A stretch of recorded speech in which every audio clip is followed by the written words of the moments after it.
Hello aspirants, welcome to my YouTube channel banking buddy with Neha.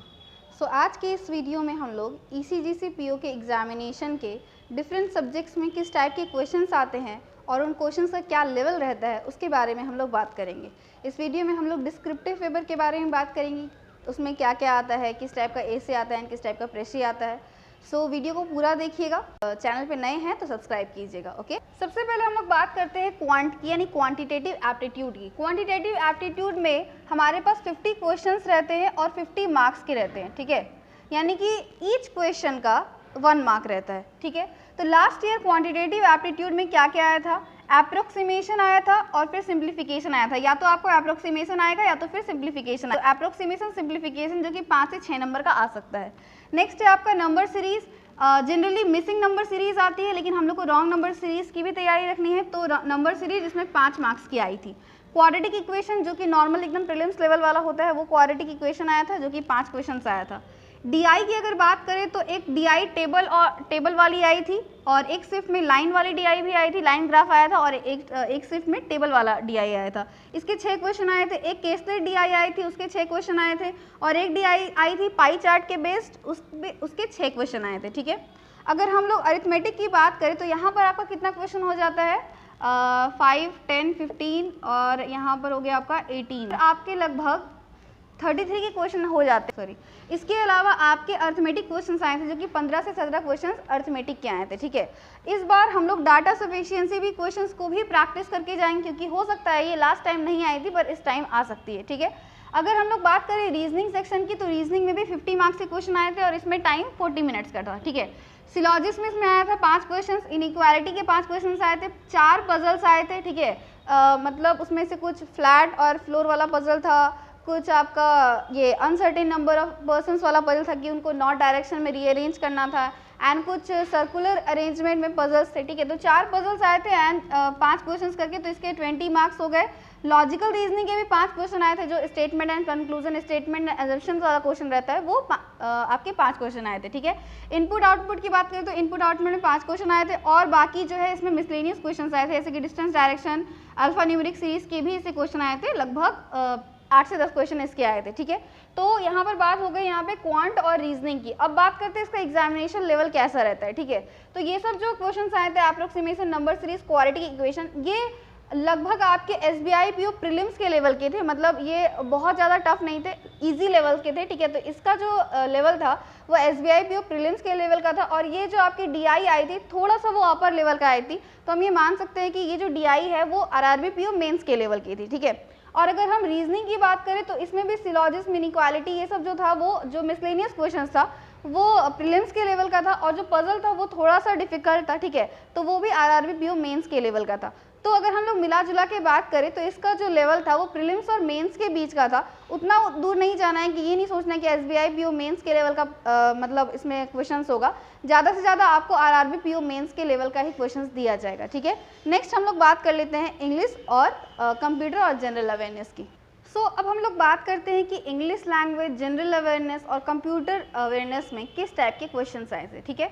English language की बात करूं तो रीडिंग कॉम्प्रीहेंशन आपको आया था लास्ट ईयर। 3 रीडिंग कॉम्प्रीहेंशन आए थे, यानी कि 3 आरसीज आई थी, जिसमें लगभग 15 से 16 क्वेश्चंस थे।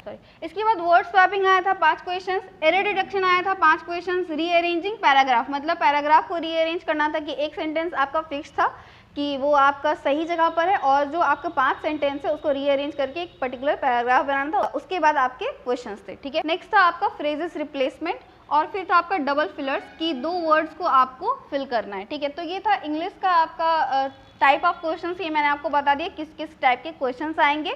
और फिर जनरल अवेयरनेस की मैं बात करूँ तो जनरल अवेयरनेस में लास्ट 6 मंथ्स का करंट अफेयर्स पूछा गया था। कुछ करंट अफेयर्स थोड़े पुराने थे, लेकिन अभी हम लोग को सिर्फ 6 मंथ्स के करंट अफेयर्स पे ध्यान देना है।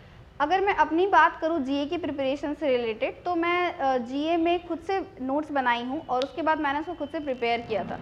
अभी अगर आप लोग करेंगे नोट्स बनाने का कोशिश तो बहुत लेट हो जाएगा। तो अभी आप लोग ऐसा कीजिए कि आप लोग पीडीएफ से पढ़ लीजिए, जैसे कि मैंने कभी यूज़ नहीं किया है, पर मैंने सुना है कि अफेयर्स क्लाउड का पीडीएफ काफ़ी अच्छा होता है। मेरे कुछ फ्रेंड्स ने यूज़ किया तो मुझे उन लोगों ने ही बताया कि अफेयर्स क्लाउड का पीडीएफ आप यूज़ कर सकते हैं। तो उसके पीडीएफ्स को गो थ्रू कीजिए एंड जितना भी पढ़िए जनरल अवेयरनेस में उसको प्रॉपरली लर्न कीजिए। कभी कभी ऐसा होता है कि हम लोगों ने वो क्वेश्चन देखा रहता है और वो क्वेश्चन पढ़ा भी रहता है, पर हम वो गलत टिक करके आते हैं, ठीक है। अगर आप 20 से 25 क्वेश्चन भी बना रहे हैं 40 में से, ठीक है, और उसमें आप अच्छी एक्यूरेसी के साथ बना रहे हैं तो वो ज़्यादा अच्छा है। ये नहीं कि 40 क्वेश्चन बनाने के चक्कर में आप अधिक से अधिक गलत करके आ जाए, ठीक है। तो जनरल अवेयरनेस में मेरी यही स्ट्रैटेजी है कि लास्ट 6 मंथ से करंट अफेयर्स को लर्न कीजिए। अभी जैसे आप लोग के अभी जो पहले से ही लर्न करते हुए आ रहे हैं उनके लिए थोड़ा सा एडवांटेज मिलेगा, लेकिन जो लोग लर्न करते हुए नहीं आ रहे हैं तो लास्ट 6 मंथ्स का करंट अफेयर्स आप लर्न कर दीजिए। जो भी करंट अफेयर्स लर्न कीजिए उनके एमसीक्यूज जरूर लगाइए, कि जब तक आप एमसीक्यू नहीं लगाएंगे तो वो ज़्यादा आपको रिटेन नहीं रहेगा, ठीक है।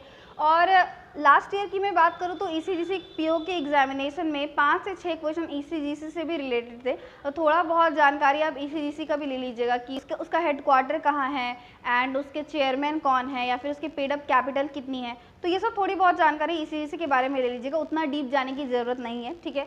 नेक्स्ट अगर मैं बात करूँ कंप्यूटर अवेयरनेस से, तो लास्ट ईयर कंप्यूटर अवेयरनेस में बहुत ही बेसिक क्वेश्चन आए थे और बेसिकली प्रैक्टिकल नॉलेज से क्वेश्चन आए थे, ठीक है। ऐसा भी क्वेश्चन था कि पेस्ट करने के लिए कौन सा की यूज़ किया जाता है। मतलब अगर आप कोई भी कंप्यूटर अवेयरनेस की कोई भी अगर आप एक पीडीएफ पढ़ लेते हैं, एक जो अगर ओलिव बोर्ड की भी कंप्यूटर अवेयरनेस की बोल्ट आती है, बताऊं तो मैंने दिशा की कंप्यूटर अवेयरनेस की एक बुक खरीद ली थी और उसमें मैंने पूरा बेसिक्स पढ़ लिया था, उसके बाद उसमें एमसीक्यूज भी था, तो मैंने वो सब सॉल्व कर लिया और उतना सफिशिएंट था। मतलब मेरे 20 में से 13.75 मार्क्स आए थे कंप्यूटर में, ठीक है। तो ये मैंने बात की है पूरी आपकी क्वेश्चंस की। और अगर मैं डिस्क्रिप्टिव की बात करूँ तो उसमें एक ऐसे आता है और एक प्रेसी आता है। ऐसे तो आप लोग जानते हैं क्योंकि वो आईपीएस पीओ में भी आप लोग का ऐसे आता है और आपका एसबीआई पीओ में भी आपको ऐसे देखने को मिलता है। प्रेसी की अगर मैं बात करूँ तो प्रेसी क्या होता है कि आपको एक पैराग्राफ दे दिया जाएगा, ठीक है, और उस पैराग्राफ को मतलब एक बड़ा सा पैराग्राफ दे दिया जाएगा लगभग 350 से 400 वर्ड्स का, ठीक है। उस पैराग्राफ को आपको देखना है, उसको समझना है कि उस पैराग्राफ में आखिर कहना क्या चाहता है और उस पैराग्राफ को समराइज करके आपको लिखना है, ठीक है।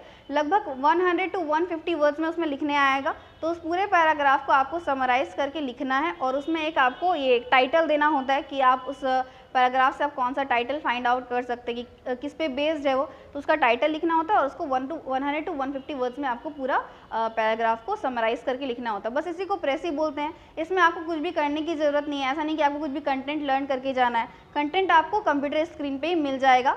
बेसिकली आपको जो तैयारी करनी है वो ऐसे के लिए करनी है। जो भी रीसेंट जो भी चल रहा है उससे रिलेटेड अगर आप तैयारी करेंगे तो फिर वो अच्छा रहेगा। जैसे last year mental health awareness पे एक ऐसे आया था। इसके अलावा जो OTT प्लेटफॉर्म होता है, ठीक है ना, तो उस पर सेंसरशिप लगनी चाहिए नहीं लगनी चाहिए उसका आया था, ठीक है, ऐसे। तो मैंने ये OTT प्लेटफॉर्म वाला ही लिखा था अगर मैं अपनी बात करूँ तो इस टाइप से आप तैयारी कीजिए। जो भी हेल्प की ज़रूरत होगी मैं कोशिश करूँगी कि मैं आपको हेल्प कर सकूँ और कमेंट सेक्शन में आप अपनी क्वेरीज डालिए। अगर इसके बारे में जानकारी होगी तो मैं आपको ज़रूर बताऊँगी, ठीक है। Thanks for watching.